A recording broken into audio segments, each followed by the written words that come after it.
Alright, ladies and gentlemen, welcome to the pilot episode of the Game Lounge, where me and two friends, maybe more in the future, will talk about recent events in gaming, things we like, things we dislike, shit like that. So, I'm your host, Hero Stormwolf, along with me with my two great friends, Dakatus. Hello, hello. And Rottz. What's up? Alright, to begin, as you can read in the title, we're going to be talking about E3. Started off with the Microsoft conference about what we liked, what we hated, things like that. So who wants to go first? I'll just jump out there and say I appreciate Microsoft doing one of the key things when it came to a conference and showing games. Plain and simple. Like I love the fact that for what they lacked at that pre-E3, the showing of the Xbox One, that they came out and they had people show some games. Probably the biggest surprise was kicking it off with Metal Gear Solid 5. So, yeah, that caught me off guard, not gonna lie. like, I was not expecting them. I wasn't expecting it to be there, but then the fact that they kicked it off, honestly, given the rest of the conference, they should have saved that for the end, because I think that was like the highlight right there for me, personally for me, because I remember I had DVR, so I kept rewinding back and watching the whole video like 2 more times during the conference. Nice. But that's me though. So. What about you, Dakatus? Microsoft, they kind of fucked it up this generation. I'm not even gonna lie. They, Very blunt. Very blunt. I mean, sure, they had some solid games like Titanfall and all that, but come on, seriously, they just fucked up. Like, their marketing team needs to be fucking fired. Oh, I agree. Because, like, they should have had that little family sharing as their little stand on the Xbox One. That would have been like a good selling point if they just would have explained it more. Because people didn't really understand it and that whole like daily check and everything. Yeah. Yeah. Like, I'm pretty sure if they would have just went all out and told, hey, this is what this can do, we're going to do this daily check because of this, people would have understood that. And, like, all of us have constant internet connection, right? Right. Yeah. So, I mean, But at the same time, they can't assume everybody would, though. well, yeah. And that region lock kind of sucked, too. Because I know a couple of people that live in, like, very rural places out in the U.S. that they can't even have internet connection. Right. Not the fact that they can't pay for it, they literally can't get a signal there where they live at. Yeah. Right. So I'm never going to visit them. So, yeah. I mean, they would have lost quite a bit of sales on that. Yeah, true. I don't know. Microsoft did good for the most part because they kept their promise and they brought games, which was the main problem that the pre-E3 conference they had was there was literally no games. It's literally sports and TV and all that bullshit. Yep. But they kept their promise. They said we're going to show games, and they showed games. Yeah. I think the one that I was most surprised by was Project Spark. I don't know if y'all both saw that. Oh, yeah. Is that the one where the guy had that rock with him? Yeah. And it turned into a stone Megazord. Pretty much. Yeah, that was epic. Yeah. Yeah. I don't know. I think the reason that appealed to me most because I'm going to school for game design and game creation, and that looked like something I can get my hands on and actually practice with. I mean, granted, I'm sure it's limited, but that just really impressed me. Yeah, I mean, it was pretty damn epic. So, they did well in terms of like showing off the games, but like you said earlier, their marketing and their PR is just ass. Like, let's be real here. Every information we had on the Xbox One, what did it come from? Did it come from rumors? It came from leaks, and it came from people who didn't know what they was talking about. Exactly. That's where all the information came from. Exactly. And the one guy from Microsoft who I don't know whether they told him not to say that much or whatever, because I forgot his name, but the guy that always John Marketing or Macketing or whatever. Yeah, it all got from him. It's like, I don't know whether they told him, like, hey, don't mention this, and this. It seems like he just flat out laid everything out, and they ignored it for like the next month. Oh, you mean the guy that got fired? The Or guy? Oh, no. Is that the guy you talking about? I don't remember. I don't remember the guy's name. I just remember all this stuff came from him. It's like he did like a interview after they revealed the Xbox One. Oh, And okay. all the that was leaks Don came Madrid. from him. Oh yeah. Yeah. Like, real talk, they need to axe that guy because he pissed off a lot of people after that. I mean, damn, he messed up the whole thing in the same day they announced the shit. Pretty much. When you come out and say, well, you know what? If you can't have a constant internet connection, hey, get an Xbox 360. You're not allowed to have an Xbox One. Is basically what he's saying. You're not worthy because you can't have a constant internet connection. You are not worthy of our next gen. Stick with the old shit. That's what he was telling everybody. Shit. That was very asinine. Like, Yeah. I don't know what was going through his head, but It was like you could tell he said that out of pure saltiness. it was pure anger and stupidity is what came out. But Exactly. I mean, what do you expect, man? They were getting bashed since their first initial little talk about it. The Xbox One. Yeah. You know what? And they have no one to blame but themselves because of the way or the lack of information coming from Microsoft at all. Like, nothing was literally coming from them. It's like, hey, here's our console. It does certain things. We have these restrictions, but don't worry about it. It's for your own good. Don't worry about that. Don't worry about that. Exactly. Like, just roll with us on this one. Yeah, exactly. Trust us, please. Trust us as your entertainment creators. We got you covered. But you know what? We'll get back on Microsoft in a little bit because this is what's going to be. Yeah, see, this can be the whole damn video right here. Exactly. We're sitting here bashing Xbox and shit, but we gonna try and be fair here. Yes. So, Right, so since Nintendo didn't technically have an E3 press conference, they had a Nintendo Direct. We'll probably leave them for last since, again, yeah, they didn't actually have E3 shown. So we'll go with Sony next and what they did and didn't do, or what they should have done. yeah. So since you started off first time, Rottz, let's hear your thoughts. All right. Sony's conference. I mean, I wasn't expecting a whole lot. And once again, I came in expecting I just want to know what kind of games are coming and if they're going to speak across all their other platforms as well. So I'm wondering, like, obviously PS4 is going to be the big bulk of their conference, but I like that they spoke a little bit on the PS3, even though they didn't show much more than we already know was coming. So I was hoping for like one last PS3 surprise or something like that. Right. But no, we didn't get that.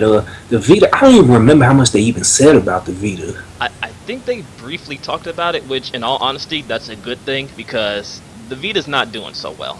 And you would think they would have their guns loaded though, for all this Vita speak. Right. But it seems like it's like they're talking about it less, and they're more so playing up the fact that you could stream your games from the PS4 to the Vita. So I'm like, so you're building it up more like a damn conduit than a damn system itself. It's pretty much like they want to play as an extra accessory for the PS3/PS4 rather than its own system. Exactly. So I'm like, okay. I don't know. What do you think, Dakatus?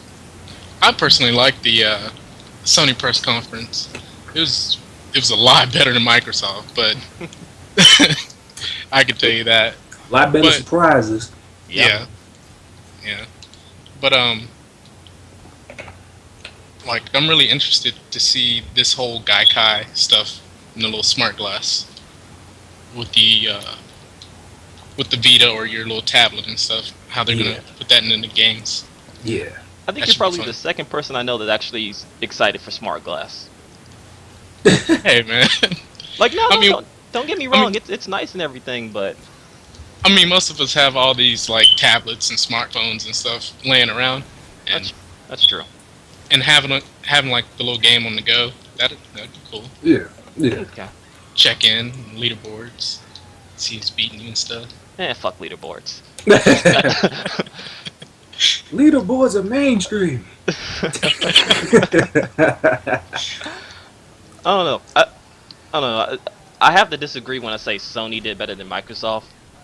Simply because they had to go into the usual, hey, this is how many units sold, and we did this, and we're blah blah blah. We're PlayStation, we're Sony. We made the PS2. Remember us, kind of thing, like they do every year.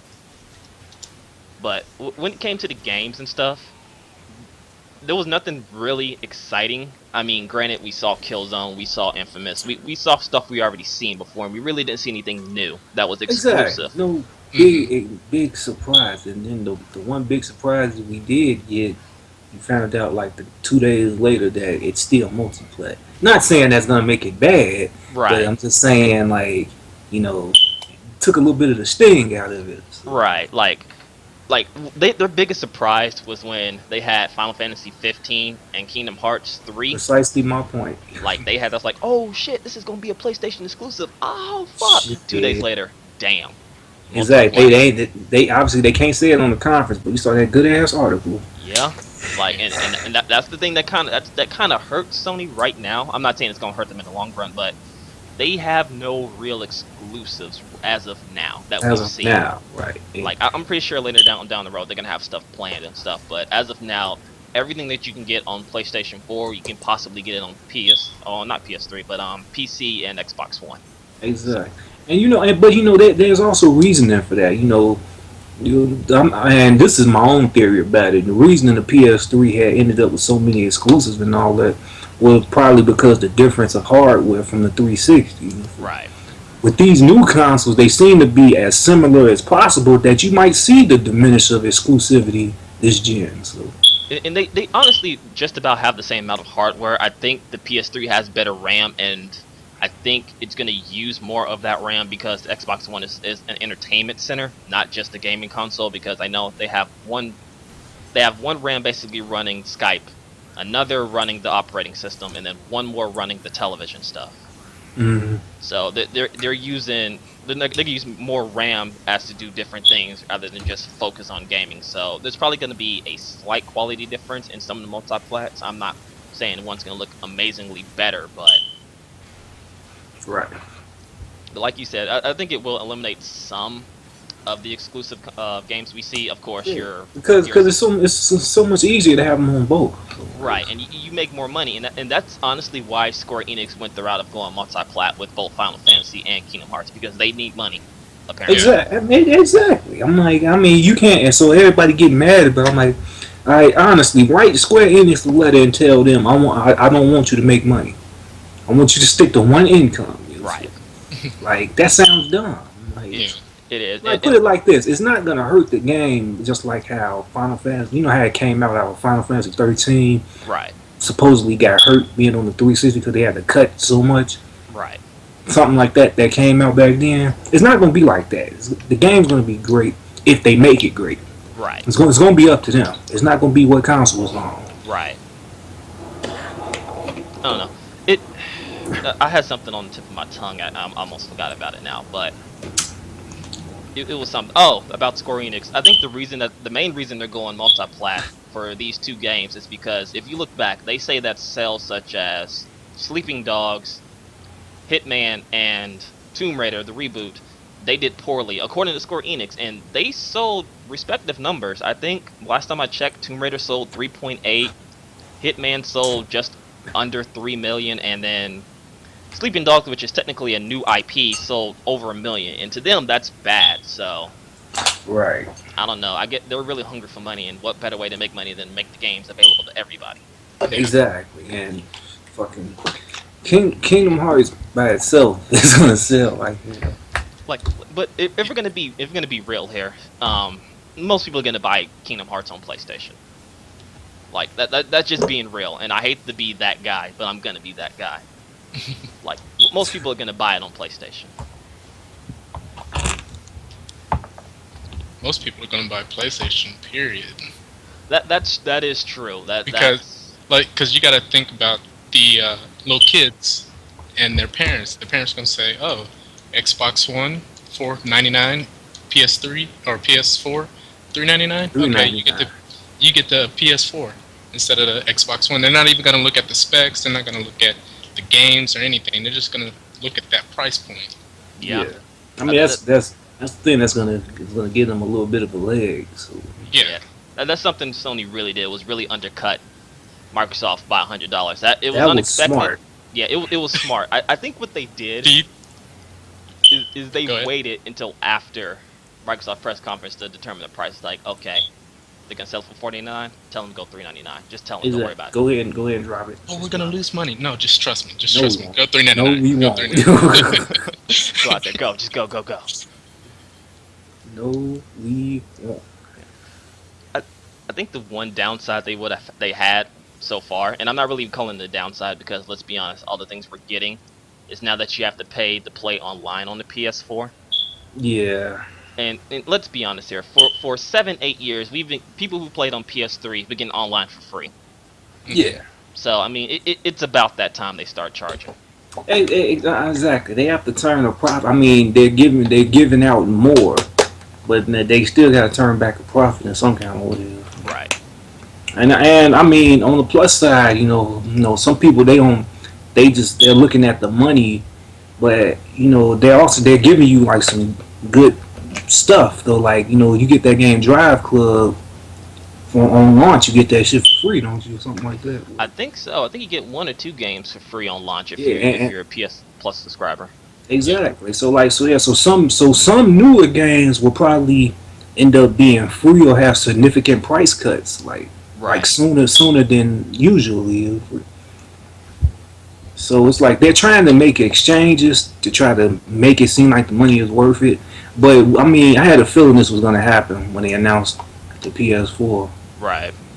I just wasn't sure under what circumstances it was going to happen. Yeah. I mean, Yeah. Personally, I don't see it as a problem because now that it's going to be a paid service, I expect that service to be good. Yeah. Like, I expect that online to be on par or better than Xbox Live. Since now I'm paying for that service. That's what I'm expecting now. So, I don't know. Sony did good overall. They had a few bumps in the conference, but I think they did well overall. Mm-hmm. Yeah. And plus, their indie support is amazing. Oh, Mhm. I totally forgot about that. Yeah, they love indies. Oh yeah. Yeah. And They're like catering Microsoft, to them right now. exactly. And Microsoft's pretty much telling us, hey, you got to give us extra money so you can get on it. Jump through these hoops. So, I don't know. That's something that's gonna really draw in a lot of people's like, oh, hey, these awesome indie games are coming out on the PlayStation 4, and they're cheaper. Yeah. And So, no, Sony did good. Did both of y'all watch the Nintendo Direct or? No, I didn't mainly follow the hype. I caught the hype on Twitter, and I pretty much was up to date on what happened. yeah. All right. There wasn't much. I mean, granted, there's a new Mario game. There's a new, not a new. Really? Yeah, there's no. Really? A new Mario? No. What a surprise. To be fair, I guess you can technically call it new. It's and not really expansion, but I guess I don't know if they call it a sequel. I don't know if you played Super Mario 3D Land on the 3DS. Any of you?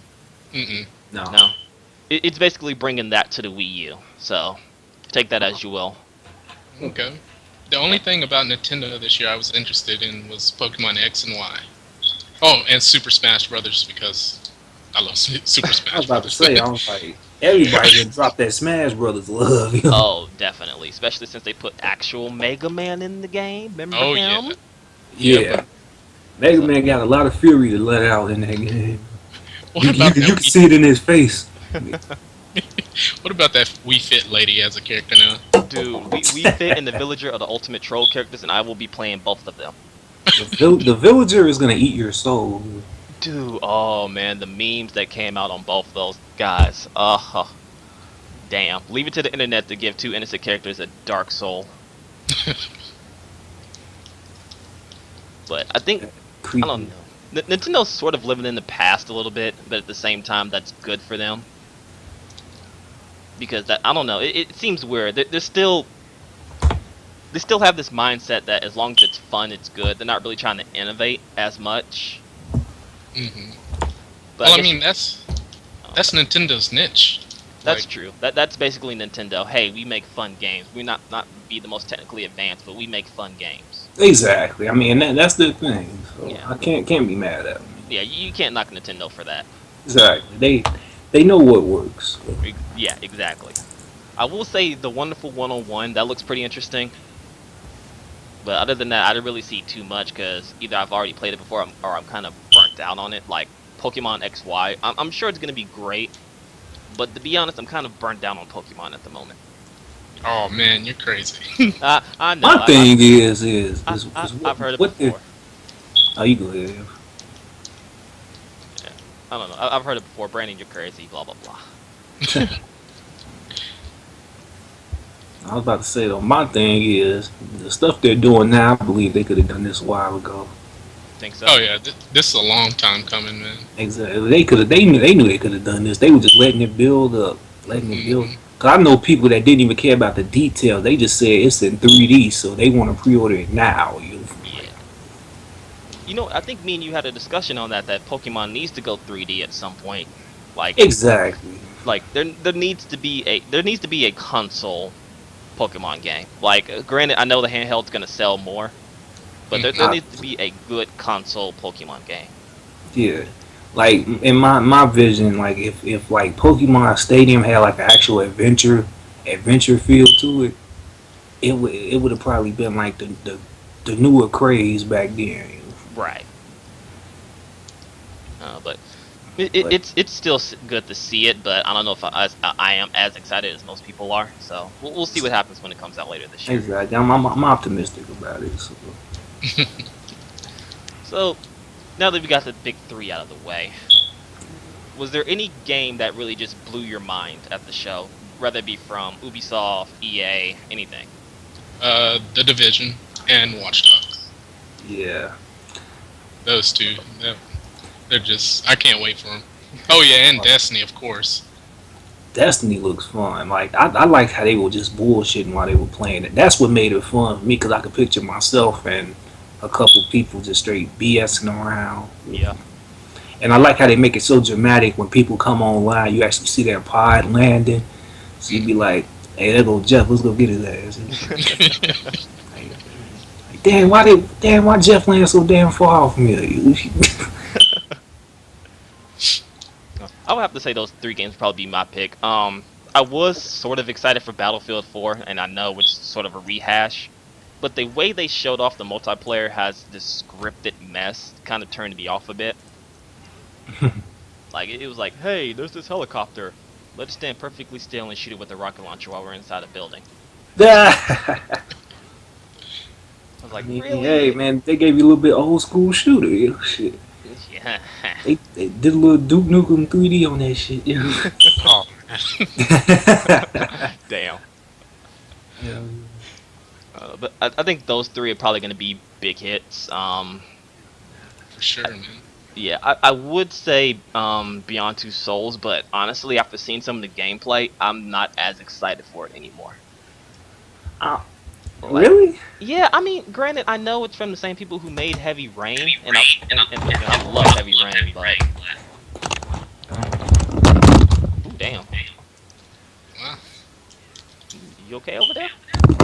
Yeah, it's like the damn dog knocked the mic over. It happens. Yeah, but I don't know, after seeing some of the gameplay, I'm not as excited for it anymore. I'm still going to pick it up and play it, but... I don't know. I'm more interested in it, you know, from the other standpoints. Like, obviously, big Heavy Rain fan, and it just I don't know. It's just something about it looks very interesting that I can't pull away from. I don't know whether I'll necessarily get it on launch, but I will get it for sure. Yeah, I hear you. But but as for me, obviously Metal Gear 5, but I'm not gonna go that much into that one. Arkham Origins, like I didn't see like the 30-minute coverage till like I think the next day. I think it was like day 2 or something like that. Oh, I didn't even watch it all. Oh man, it looks crazy, and it makes me laugh because I thought about how everybody was assuming it was gonna be bad because Rocksteady wasn't doing it, but yeah, it doesn't even look that different. If anything, you know, WB Montreal, they kind of hooked it up, man. I like the changes they made. I'm pretty sure they're still getting support from Rocksteady, so it's not even... I mean, Rocksteady gave them their blessing, and then plus they kind of like interned with Rocksteady. Rocksteady gave them the run through everything they did, you know. I will say one game that kind of caught me by surprise, and I'm sort of ashamed to admit it, was Final Fantasy Lightning Returns.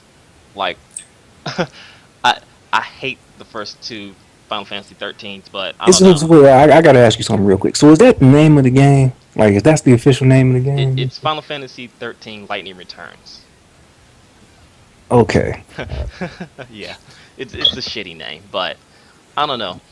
It looks promising.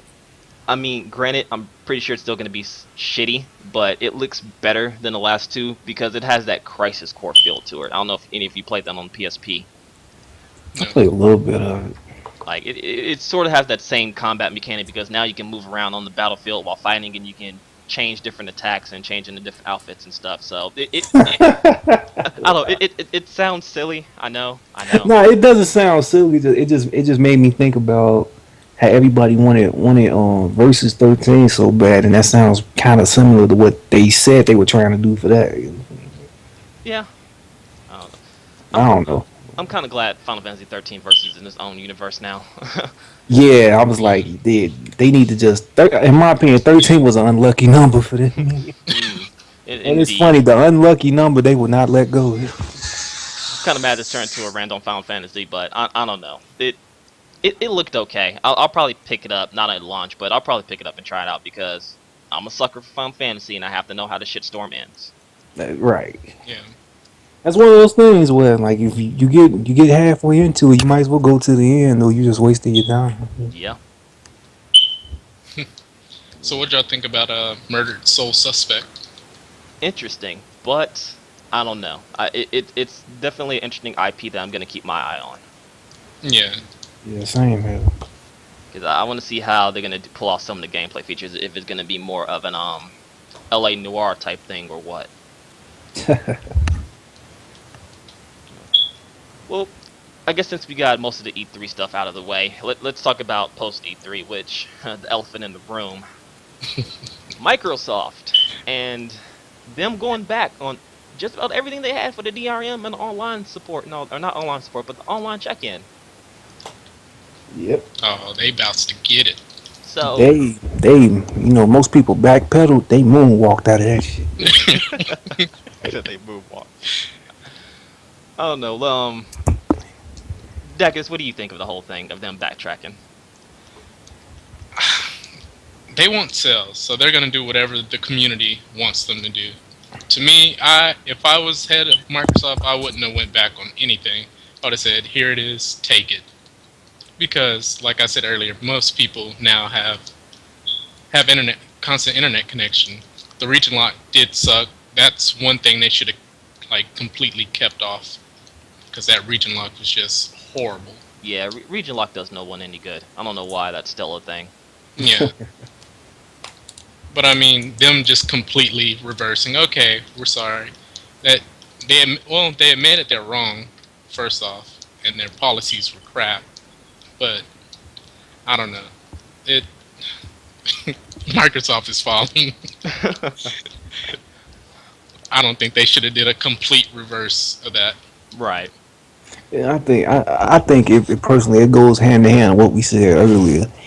They wouldn't have had to have this immediate break and, like I said, moonwalk out of that trench if they would have just spoke on this. Oh, exactly. Spoke on it, clarify it. Don't make it seem as blunt as the media made it out to be. Because then they blame the media. I'm like, no, the media relayed what they were told. Mm-hmm. I'm like, it was y'all for not clarifying this. And one of the biggest things when I seen all this catastrophe going, I'm like, all right, at the E3 conference, they got to speak on this. But then every couple of days I'm hearing Microsoft canceled post E3 roundtable and all that. I'm like, that means they about to drop a bomb on your ass and run. And that's what it seemed like. They shouldn't have canceled the roundtable. Exactly. And then they went the whole conference and didn't mention jack about it. They said they were going to give you games. That's all they said. Yep. They games and the price. Honestly, I'm two ways about this whole thing. One, of course, coming from a consumer standpoint, that's great. Now I can actually consider maybe purchasing an Xbox One. Because before then, I had no interest in getting the Xbox One. Let's be honest here. I really had no interest in getting it. But coming from a business standpoint, they honestly didn't have to backtrack. This all could have been a separate plan. Like, because let's be real here. Microsoft wants to go digital. They want to go to digital distribution so bad. They want to have a Steam box. And they tried to force everybody at once to go that direction. And that's just not going to work. What they should have done was, okay, you have your standard Xbox Live, silver, gold, whatever. You have a platinum plan. And you pay $10 extra. And what this does is, if you buy any game digital, you can still do the family 10 share plan. You can still do all the great features, even though you have to check in once a day. I mean, they could have had that as an extra plan. That way, for the people who actually wanted that, they could have paid the extra $10, and they still could have went the digital distribution route, while not pissing off everybody in one fell swoop. So, and again, the main reason they backtrack because of sales. They don't care what we think. They care about what our wallet thinks. And after seeing the Amazon pre-orders and basically GameStop not allowing pre-orders, yeah, because that was the thing. Like GameStop wasn't allowing Xbox One pre-orders in some places. Oh man, it was a complete shitstorm. I remember reading an article talking about, one of the head execs at GameStop. They said he called Microsoft as furious. And I don't know how true that is, but still, like. Yeah, that whole thing just it was gonna hurt Microsoft. It wasn't gonna necessarily kill them, but it was gonna hurt them at the gate, and they couldn't risk that. So exactly, they had to backpedal. Exactly. They had to hit that moonwalk out of this. I ain't gonna let it go because I'm like, they did it so smooth. I gotta call it a moonwalk instead of a backpedal. Yeah, it was like I knew they were going to do this. It like part of me knew they were going to. I didn't know they were going to do it so damn fast. Though. Yeah, I'm like, they like, all right, we about to strip all this shit before it even come out.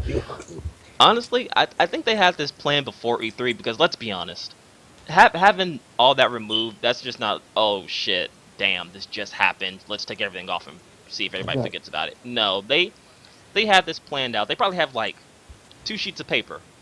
1, we'll go with this plan if not everybody's pissed off. And 2, we'll go with this plan if everybody gets pissed off at us. And obviously they had to pick paper number 2. Yeah, they needed some kind of fail-safe just in case the first plan didn't work. Yep, and this is exactly what it is. It's a fail-safe, basically. It's like, you know what? People are pissed off. They might not borrow a console. Shit. Fucking PlayStation pre-orders are beating us like 90%. Like 2 to 1. Yeah, exactly. So we need to go to plan B here, And honestly, don't expect this to be gone forever. I think what's going to happen is going to be a slow transition into the original plan. Yep, they're going to give you like a neutered version of that original plan. Exactly. Nah, but this definitely isn't the end. And like, I don't know if you guys read the article that the one dude that worked for Microsoft explaining why he was so disappointed that they had to cut all that stuff out. I did actually read that, and you know what? I almost feel bad for him. At some case, I kind of feel bad for him because, they did put in a lot of work for these plans, but because of the marketing and the PR didn't actually explain it to the consumer how it's going to work, they had to pull everything, and all that work basically went to waste. Exactly. So, I don't know. I feel they're going to probably do a slow transition this time, which it should have been from the start. Like I said, they need to come up with a separate plan for this. Like, have an always online plan for those people who want these features and who wants to always check in or who wants to do the DRM and stuff like that. Have a separate plan for that, so that way you can do a slow transition into the digital distribution. Because let's be honest, the next set of consoles, it's going to be digital. We're going to be looking at a digital only console. Yep. It's about that time. It really is, especially now that Steam is so big, and even Steam is talking about allowing people to trade games now. So it's going to be interesting to see what they can do. I say give Xbox One like 2 or 3 years, and it'll be back to its original plan. That's a good way. Yeah, 2, 3, 4 years. It'll be back to what it was originally meant to be. Yeah, because you saw how quickly they said, "Oh, no DRM." Yeah, exactly. Exactly. Like, and then they were so cool about it too. It was like, Yeah, You know, we appreciate the gamers voicing their angst, and that's one thing we admire. You're not gonna hold any punches. bull fucking shit. I call Holding bullshit. punches, pulling punches, no. They were lynching your ass. And then it got so bad that your competition was taking turns dissing you. Oh It man. was pretty much if you could. I swear, if if Nintendo and Sony just in essence were two physical beings, they would be the two people calling each other talking about, "Hey, you see what this motherfucker doing?" I know, right? This fool's stupid. So dumbass. Like they were taking turns taking these shots. Oh man. Yeah, and you're absolutely right. Like, I don't know. I think Microsoft had some big ideas, and some of them were good, but they just couldn't convey the message out to everybody, and they just couldn't click. Like, you have marketing saying one thing, you have the PR out there, telling people to fuck off, buy an Xbox 360, and I don't know. Did any of you see the Major Nelson and Angry Joe review interview? Mm-hmm. You saw that? How he pulled away? Yes, Like I did. he took that guy's mic. It's like For saying, real? You're not a developer." Yeah, yeah. Yeah. If you watch the, yeah, What? yeah. No, it's some bullshit, and you can tell he was pissed. If you go to it's Angry Joe show, and he's interviewing Major Nelson about the Xbox One. He says that, hey, can't you just simply remove the DRM? And then Major Nelson literally takes the mic out of his hand, looks him in the eye, and says, "Are you a developer?" Oh, honestly, damn. If that was me, I might have knocked you out. I don't know. I might have gave you. Yo. I would have gave you a 1-2 combo with all the fixings. Like, honestly. Well, he didn't need to. He didn't need His to. Like ass. a week later, they said no more DRM. It's Exactly. that simple. Yeah. Like, see, that's it. I would go find him and give his ass an uppercut, like straight down and high punch, Mortal Kombat, Exactly. Like, granted, I haven't done interviews. I'm not a professional. I'm not a journalist. But I can safely say that rule of thumb is you don't take the microphone out of someone's hand. Yo. Like, that just kind of seems like the top 10 things not to do. That's the quickest way to get your ass whooped. Exactly. But I don't know. It seems like no one's communicating, so that's why Xbox One was doing so poor at first, news-wise and everything. There was no information. And them ignoring it did no. I'm like how they were ignoring it. It made it seem like at first they made it seem like all right, let's just make it to launch, and we'll see how the numbers go. They couldn't make it to launch. No, they couldn't. I don't. Some people think that bad press is good press, like any kind of news is good news, but that's not always the case. And I think Microsoft was trying to ride on that for a while. Yeah. And here's where the whole paranoia comes into mind with me. I think they had no plans whatsoever to put any of these DRMs, the online check-in, or anything like that. I think they had no initial plan to do it at first. I think what they wanted to do was put the news out there and see how people would take it and get people with having Microsoft on the mind. So that way it's like, shit, we're talking about Microsoft, get that buzz out there about Microsoft. But when they saw that shit was backfiring, they could just easily just pull out. Yeah, but let's be honest though. If there wasn't so much hate to it, they would have kept it though. Oh yeah, if there wasn't so much hate for it, they would have kept it or just went on with it. Like they would have done the initial plan. I don't know. It seems kind of weird that they can quickly take it away as quickly as they announce it. Yeah. I'm not even saying that. I wouldn't even say they probably quickly doing it. They probably still doing it as we speak. Like they probably just saying they can quickly do it, but they probably up there sweating hard. I'm like, all right, man, we gotta cut all this shit out. All right, this gotta go. This gotta go. Burn all this shit up. 10 family share plan? Take that shit out. Nah, fuck that. We ain't giving that shit there. They don't want to listen to us. Take that shit out. Strip it to the bare bone. Mm-hmm. And they simply could connect. Fuck the connect. That's another thing that bothers me. I'm glad you brought that up. The connect. That shouldn't be a requirement for this console, because let's be honest, no one loves Connect. No one even likes Connect.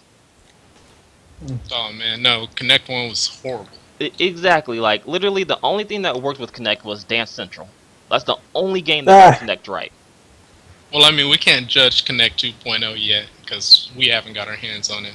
But I mean, but at the same time, like, I had a free Connect, so I didn't throw it away. I just kept it.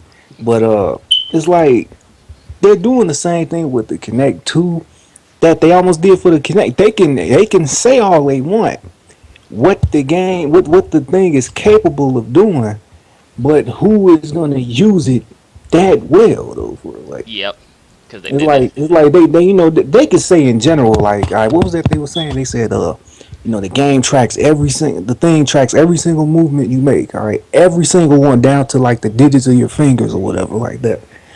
Who's gonna make all that useful in a game though? Right. Like, the only thing I could see probably some useful thing was probably first-person shooters, and to be honest, that seems like more of a hindrance than a help, because now you're sitting there trying to move around and move your head to dodge bullets and shit while trying to use the controller to shoot and shit. That just seems I like would way never too do some much. shit like that.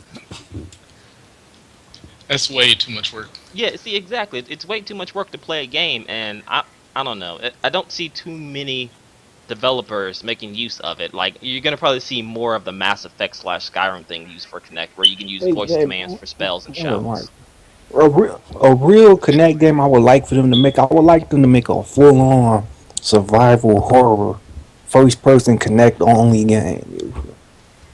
They So tried that with Connect 1, but it just wasn't good because exactly, it it didn't just work. wasn't good. But I mean, I want like a Connect exclusive Silent Hill or something like that. That would be interesting. Get a good name out there. Like, try and have a good developer out there work with one of their franchises to have that Connect actually be worth getting. Because honestly, bundling in the Connect and having it priced at $4.99, that's gonna throw off a lot of people from the Xbox One. And it's just not just poor people. It's for the people who game on a budget. And let's be honest, a lot of people game on a budget. Yeah, So I you mean, tell yeah, me. because ain't none of this shit getting cheap. I mean, the price of games ain't going down $10 or something. Yeah, exactly. So people are going to be gaming on the budget, and if they can see, well, shit, the only thing I'm really getting with the Xbox One is this extra Connect. I don't even want that shit, and there's no bundle without it. I might just go with the PS3 because honestly, they have almost the exact same amount of games.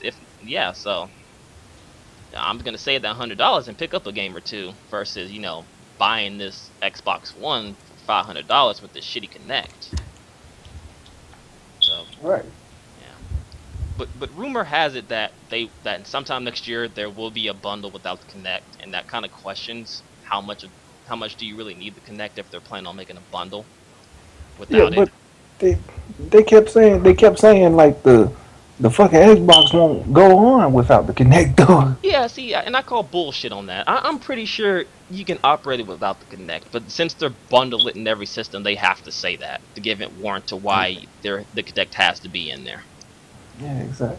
I don't know, like, all right, and anybody that's listening to this, when you get an Xbox One, turn it on without the Kinect in and let me know what happens. Oh man, I don't know. I think that about wrap it up for this. I think we've pretty much covered everything we need to say, for at least for this episode. Any closing thoughts? Um, Microsoft, you can go suck a dick. I won't be buying your console until a Halo game comes out. Damn. Tell us how you really feel, bro. Damn. Right. And my closing comment is my wallet is not gonna be happy regardless. I think even when we win, we still lose somehow. Exactly. My wallet is on life support. Anorexic as hell. Oh man. I think the one thing I can say out of all this is Microsoft needs to do what Capcom needs to do. They need to fire everyone in upper management, from the PR to marketing to the big shots in the fucking skyscrapers looking out the windows. They need to fire everyone and get a brand new team to come in. Like that's my thing that I can take from this, because that's really fucking them up right now is PR and marketing. But Now we just gotta wait for the exclusives to save them. exactly, And real talk, out of 15 exclusives that's coming for Xbox One, if more than 6 of them are damn Kinect games, I'm throwing my hands up. Well, they said the Connect wasn't going to be mandatory for any of them. Oh, so they've officially said that. Yeah, I thought they said that the Connect was optional. It might be. I don't remember too much. It might have been an optional thing. Like, it improves the experience, but you don't have to use it. Yeah, you don't have to use it. All Like right, that all has right, some then. All right, so yeah, that's a little bit better then. All right. So, Yeah, but we all know that's code for, hey, you better go ahead and use this Connect. You spent $100 extra like, on use it. the You might as Kinect well use the anyway. motherfucker. use it anyway because it's cool. You might as well. You just got it for $100 extra. You know, might as well use that shit. It's Don't let extra it sit there. $100. Go ahead and operate the hands-free stuff. You ain't got to do everything from the controller. I mean, it's watching you anyway, whether it's on or off. Oh man, I think that about wrap it up for this pilot episode of the Game Lounge. Oh yeah. So this has been Hero Storm Wolf, Dakatus, and Rottz. I don't know. I think this could be something special if we don't fuck it up somehow. Hopefully we don't fuck it up. Hopefully we don't. All right, catch you guys on the next episode. Peace. Later. Peace.